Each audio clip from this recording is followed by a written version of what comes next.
ಕೇಳ್ತೀನಿ, ನಿಮ್ಮನೆ ಹೆಣ್ಮಕ್ಳುಗಳ ಬಗ್ಗೆ ಕೆಟ್ಟದಾಗ ಯಾರನ್ನ ಏನನ್ನ ಕಳಿಸಿದ್ರೆ ನೀವು ಸುಮ್ಮನೆ ಬಿಡ್ತಿದ್ರಾ?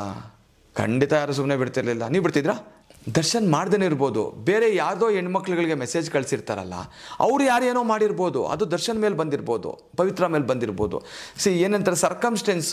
ಪವಿತ್ರ ಗೌಡ ವಕೀಲನಾಗಿ ಹೇಳೋದಾದರೆ ಪವಿತ್ರ ಗೌಡಗೆ ಈ ಕೇಸಿಗೆ ಸಂಬಂಧನೇ ಇಲ್ಲ. ಖಂಡಿತ ನ್ಯಾಯಾಲಯಕ್ಕೆ ಕೂಡ ಅದು ಗಮನಕ್ಕೆ ಬರುತ್ತೆ. ಇದು ಗೋಲ್ಡನ್ ವರ್ಡ್ಸಲ್ಲಿ ಬರ್ಸವ್ರೆ. ಗೋಲ್ಡನ್ ವರ್ಡ್ಸ್ ತನಿಖಾಧಿಕಾರಿಗಳ ಹೆಸರು ಕೆಳಗಡೆ ಸಹಾಯಕ ಪೊಲೀಸ್ ಆಯುಕ್ತರು ವಿಜಯನಗರ ಉಪವಿಭಾಗ ಸೋನ್ಸೋ ಗೋಲ್ಡನ್ ವರ್ಡ್ಸಲ್ಲಿ ಬರ್ಸೋದು ತನಿಖಾಧಿಕಾರಿಗಳು. ನಾನು ಹೆಡ್ಡಿಂಗಲ್ಲಿ ಇರಬೇಕು, ಹೈಲೈಟ್ ಆಗಿರಬೇಕು ಅಂತ. ಹೋಗಾದ್ಮೇಲೆ ನಾವಿನ್ನೇನು ಕೋರ್ಟ್ಗೆ ಹೋಗ್ಬೇಕು ಅಂದರೆ ಇನ್ನೂ ಆರ್ಡ್ರ್ ಕಾಪಿನೇ ಸಿಕ್ಕಿರಲಿಲ್ಲ. ಪೊಲೀಸ್ನವ್ರು ಆಗಾಗಲೇ ಇವ್ರನ್ನ ಅರೆಸ್ಟ್ ಮಾಡೋಕ್ಕೆ ಒಂಥರ ಹೆಂಗೆ ಅಂದರೆ ಬಹಳ ಮುತುವರ್ಜಿ ಪೊಲೀಸ್ನವ್ರಿಗೆ. ಅವ್ರಿಗೆ ಬಹಳ ಪ್ರೀತಿ ಇದೆ ದರ್ಶನ್ ಕೇಸ್ ಪೊಲೀಸ್ನವ್ರಿಗಂತೂ. ನಾವು ಬಹಳ ಶಿಸ್ತಾಗಿ ಕೆಲಸ ಮಾಡ್ತಾ ಇದ್ದೀವಿ ಅಂತ ಪೊಲೀಸ್ನವರು ಕೂಡ ಇಂಥ ಕೇಸ್ಗಳಲ್ಲಿ ಬಹಳ ಮುತುವರ್ಜಿ ವಹಿಸ್ತಾರೆ. ಇನ್ನು ಆರ್ಡ್ರ್ ಬಂದು ಆರ್ಡ್ರ್ ಕೈ ಕಾಪಿನೇ ಸಿಕ್ಕಿಲ್ಲ, ಆಗಾಗಲೇ 1 ಗಂಟೆ 12 ಗಂಟೆಗೆಲ್ಲ ಬಂದ್ಬಿಟ್ಟು ನಿಂತ್ಕೊಂಡ್ಬಿಟ್ಟಿದ್ರು.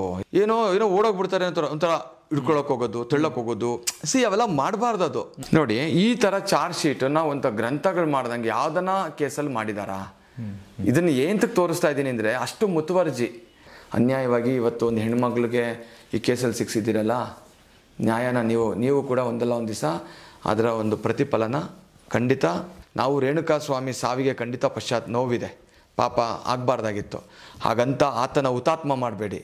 ಸರ್, ಹಾಗೇನೆ ನೀವೇ ಹೇಳ್ದಂಗೆ ಇವಾಗ ದರ್ಶನ್ ಅವರೇ ಕಾರ್ ಕೊಡಿಸಿದ್ದು ಅಂತ ಈ ಥರ ಕೆಲವೊಂದು ವಿಚಾರಗಳಂದರೆ ಈ ಒಂದು ಪ್ರಕರಣ ಅಂದಮೇಲೆ ಸಾಕಷ್ಟು ಊಹಾಪೋಹಗಳೆಲ್ಲ ಬಂದು, ಅಂದರೆ ದರ್ಶನ್ ಅವರೇ ಕಾರ್ ಕೊಡಿಸಿದ್ದು, ದರ್ಶನ್ ಅವರೇ ಮನೆ ಕೊಟ್ಟಿದ್ದಂತೆ ಅಂತ ಕಂತೆಗಳಂತೆಲ್ಲ ಇಷ್ಟೆಲ್ಲ ಬಂತು. ಸೊ ಈ ಥರದ್ದೆಲ್ಲ ಪವಿತ್ರ ಮೇಡಮ್ ಅವರು ನಿಮ್ಮ ಹತ್ರ ಯಾವ ರೀತಿ ಶೇರ್ ಮಾಡ್ಕೊಂಡ್ರು ಮನನೊಂದು ಅಂತ ಹೇಳಿ?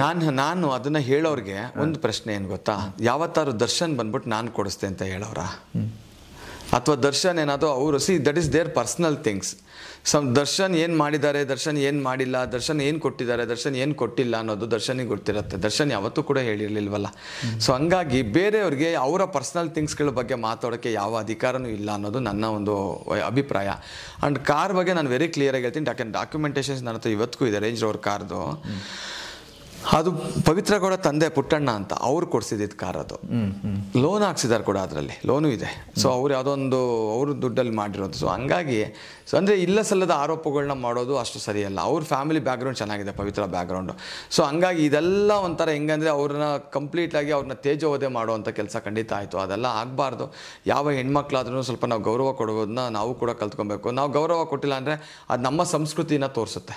ಈಗ ನಾನು ಇವಾಗ ಮಾತಾಡ್ತಾ ಇರೋದಕ್ಕೆ ಒಂದಷ್ಟು ಕಮೆಂಟ್ಸ್ ಕೆಟ್ಟದಾಗ ಕೊಡ್ತಿರ್ತಾರೆ, ಅದು ಅವ್ರ ಸಂಸ್ಕೃತಿ, ಅವ್ರ ಯೋಗ್ಯತೆ ತೋರಿಸುತ್ತೆ. ಸೊ ಹಂಗಾಗಿ ನಾವು ಹೇಗೆ ನಡ್ಕೊಳ್ತೀವಿ ಅನ್ನೋದು ನಮ್ಮ ಸಂಸ್ಕೃತಿಗಳನ್ನ ತೋರಿಸುತ್ತೆ. ಹಂಗಾಗಿ ನಾನು ಇದರಲ್ಲಿ ಏನಂದರೆ ಇವತ್ತು ಭಾಳ ಖಂಡಿತ ಬೇಜಾರಾಗಿದೆ. ಇದು ಆಗಬಾರ್ದಿತ್ತು. ದರ್ಶನ್ ಅವರು ಇರ್ಬೋದು, ಆಮೇಲೆ ಅದರಲ್ಲಿ not only Darshan, Pavithra Gowda, even ಬೇರೆಯವರು ಪಾಪ ಅನ್ಯಾಯವಾಗಿ ಒಂದಷ್ಟು ಜನ ಹೋಗಿದ್ದಾರೆ. 6 ಜನ ಆಲ್ರೆಡಿ, ಟೋಟಲ್ 7 ಜನ. ಸೊ ಅವರೆಲ್ಲ ಒಳಗಡೆ ಹೋಗಿರೋದು ಎಲ್ಲೋ ಒಂದು ಕಡೆ. ಅವ್ರ ಕುಟುಂಬಕ್ಕೆ ಕೂಡ ಇದೊಂದು ಅನ್ಯಾಯ, ದೊಡ್ಡ ಹೊಡೆತ, ಶಾಕಿಂಗು. ಸೊ ಆದಷ್ಟು ಬೇಗ ಎಲ್ಲರೂ ಹೊರಗಡೆ ಬರೋದಕ್ಕೆ ಏನು ಮಾಡೋಕ್ಕೆ ಸಾಧ್ಯ ಆಗುತ್ತೋ ಖಂಡಿತ ಮಾಡ್ತೀವಿ. ಸರ್, ಅಂದರೆ ಅವತ್ತು ಏನು ಮೊನ್ನೆ ಮತ್ತೆ ಪರಪ್ಪನಗರಕ್ಕೆ ಹೋಗ್ಬೇಕಾಗಂಥ ಒಂದು ವಿಚಾರ ಬಂತು. ಅವತ್ತಿನ ದಿನ ಪವಿತ್ರ ಗೌಡರು ಮನೆಯಲ್ಲಿರಲಿಲ್ಲ, ಅಂದರೆ ಎಲ್ಲೋ ಒಂದು ದೇವಸ್ಥಾನಕ್ಕೆ, ಒಂದು ದೇವ್ರ ದರ್ಶನಕ್ಕೆ ಹೋಗಿದ್ರು. ಸೊ ಸಡನ್ನಾಗಿ ಈ ವಿಷಯ ಗೊತ್ತಾದಾಗ ಅವರು ಒಂದು ಹಿಂಗಿತ್ತು ಸರ್ ಅವ್ರಿಗೆ, ಪವಿತ್ರ ಗೌಡರಿಗೆ ಭಾಳ ನೋವಾಯಿತು. ಆ್ಯಕ್ಚುಲಿ ಅವ್ರು ದೇವಸ್ಥಾನಕ್ಕೆ ಹೋಗಿದ್ರು. ಈಗೇನು ಅವ್ರು ಇಮಿಡಿಯೇಟ್ಲಿ ಬಂದು ನನಗೆ ಫೋನ್ ಮಾಡಿದ್ರು. ಆಯಿತು, ನಾವು ಹೇಳಿದ್ವಿ ಕೋರ್ಟಿಗೆ ಹೋಗಿ ಸರೆಂಡರ್ ಆಗೋಣ, ಆಯ್ತು, ಏನು ಮಾಡೋಕ್ಕಾಗಲ್ಲ, ಕೋರ್ಟಿಗೆ ನಾವು ಗೌರವಿಸ್ಬೇಕು ಅಂತೆಲ್ಲ ಹೇಳಿದೆ. ಆಯಿತು ಸರ್ ಬನ್ನಿ ಅಂತ ಹೇಳಿದ್ರು. ಸರಿ, ಅಷ್ಟೊತ್ತಿಗೆ ನಾವೆಲ್ಲ ನಮ್ಮದೊಂದು ಟೀಮ್ ಹೋದ್ವಿ.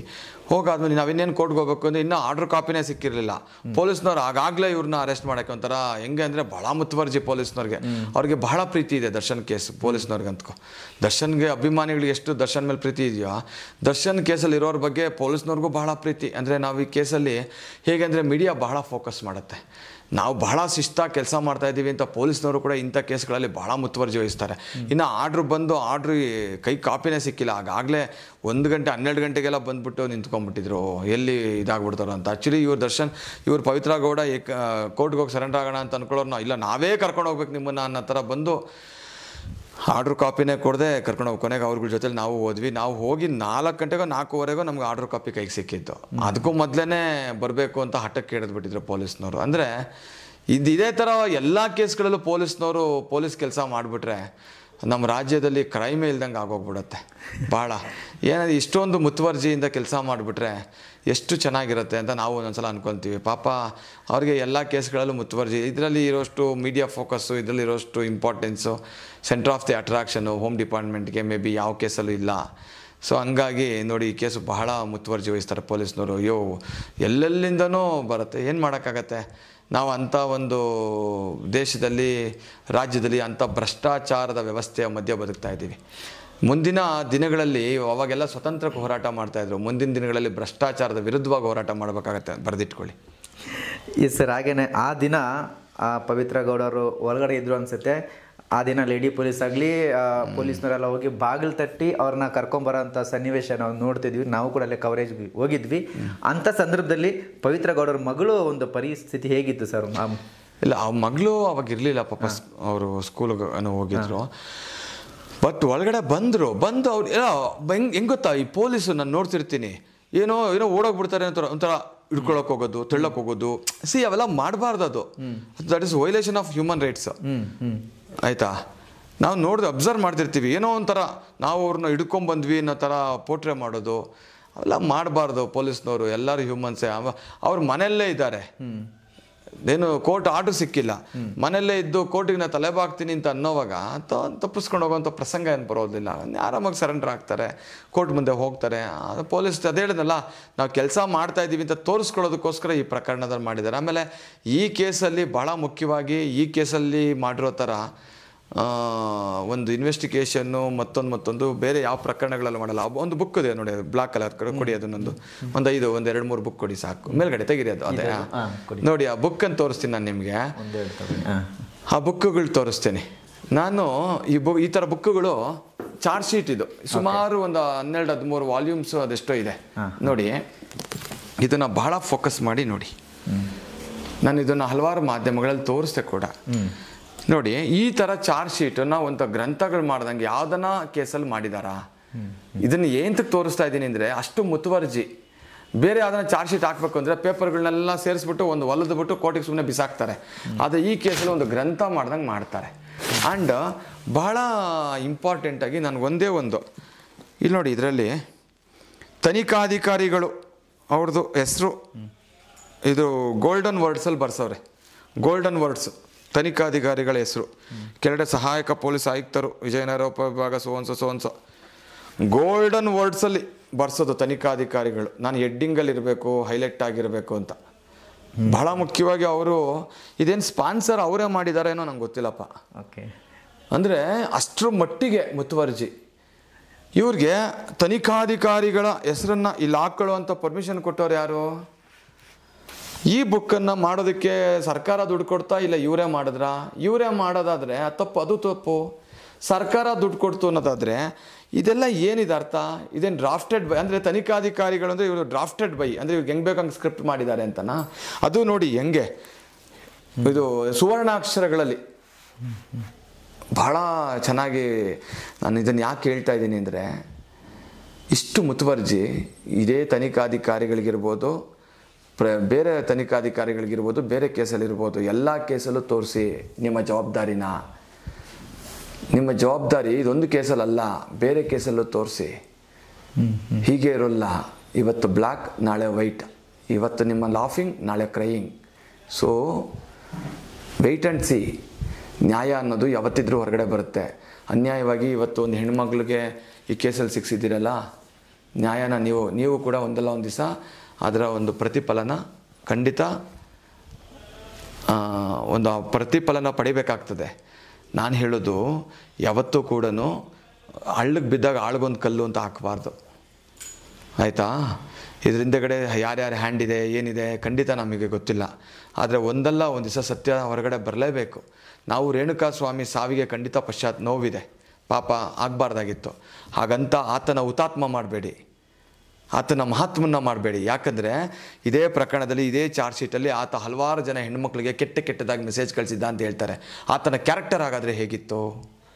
ಪೊಲೀಸ್ನವ್ರು ಹೇಳಿರೋದು, ನಾನು ಹೇಳಿರೋದಲ್ಲ. ಸೊ ನೀವು ಯಾಕೆ ಮತ್ತೆ ಆತನ ಮಹಾತ್ಮನ ಮಾಡ್ತೀರಾ? ಹಲವಾರು ಜನ ಹೆಣ್ಮಕ್ಳುಗಳನ್ನ ಕೆಟ್ಟದಾಗಿ ಮೆಸೇಜ್ ಕಳಿಸಿದ್ದ ಅನ್ನೋದೇ ಆದರೆ ತಪ್ಪಲ್ವಾ ಅದು?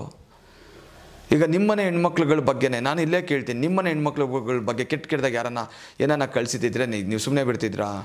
ಖಂಡಿತ ಯಾರು ಸುಮ್ಮನೆ ಬಿಡ್ತಿರ್ಲಿಲ್ಲ. ನೀವು ಬಿಡ್ತಿದ್ರಾ? ಇಲ್ಲವಲ್ಲ.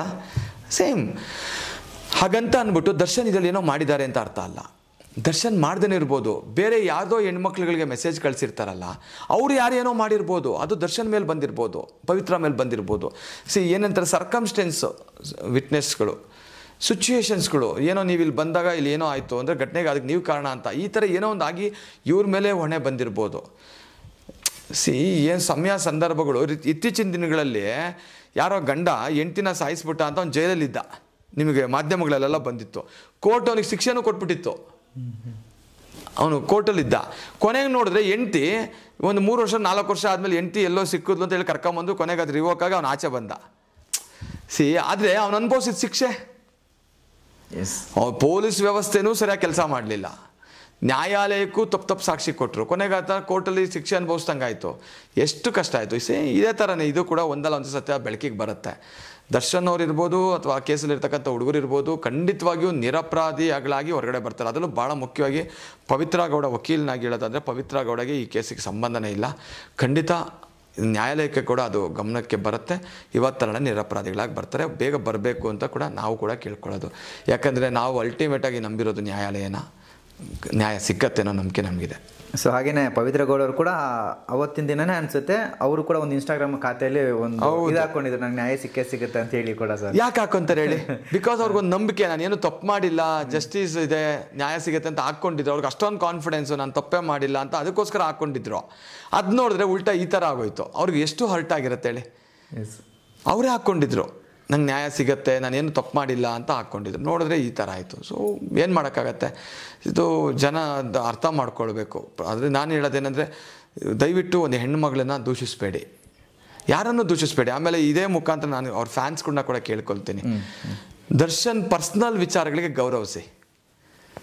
ದರ್ಶನ್ ಅವ್ರ ಮೂವಿಗಳನ್ನ ಚೆನ್ನಾಗಿ ನೋಡಿ. ಇವಾಗ ಮುಂದಿನ ದಿನಗಳಲ್ಲಿ ಯಾವುದೋ ಅವ್ರದ್ದೊಂದು ಮೂವಿ ಬರ್ತಾ ಇದೆ ಅಂತ ಏನೋ ಹೇಳ್ತಾ ಇದ್ದಾರೆ, ನೋಡಿ ಚೆನ್ನಾಗಿ ಹಿಟ್ ಮಾಡಿಸಿ.